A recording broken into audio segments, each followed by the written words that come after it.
эдийн засгийн өсөлтийг хүртээмжтэй болгох, иргэн бүр төрөхийг энэ тэргүүний зорилттой болгож ажиллана. Монгол улс 2024 оны байдлаар 3,544,835 хүнтэй болсон. Энэ бол хүн амын өсөлт 1.1% өссөн. Монгол хүний дундаж наслалт 71.7 болсон. 90 оноос хойш дундаж наслалт 8.3 жилээр нэмэгдсэн. Ядуурлын индекс бол 2022 оноос хойш статистик гараагүй байгаа. Ядуурлын судалгаа 22 оны байдлаар 27.1% буюу Монгол улсын 913 мянган иргэн ядуурлын түвшнээс доош буюу хэрэглээтэй байгаа. Ядуурл буурахгүй байгаад эдийн засгийн докторгүй байдал, үнийн өсөлт, гадаад дотоод нөхцөл байдал сөргөнлөө үзүүлж байгаа.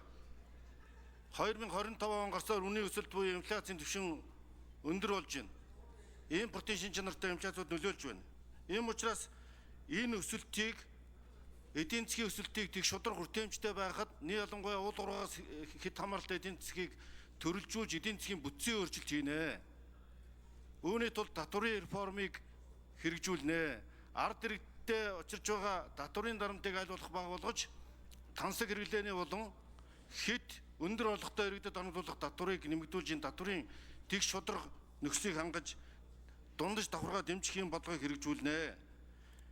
Бүхэлдээ хэлбэл энэ зөвхөн ядуур биш нийт хүн амынхаа хүний хөгжлийг дэмжсэн, эрүүл мэнд боловсролыг дэмжсэн, иргэдтэй өгөөчтэй эдийн засгийн бүтцийн өөрчлөлтийг хэрэгжүүлэх замаар эдийн засгийн суур өөрчлөлтүүдийг хэрэгжүүлж төрийн оролцоог хязгаарлах, ажил олгогч хувийн хвшлийг дэмжих замаар энэ эдийн засгийн бүтцийн өөрчлөлтийг хэрэгжүүлнэ.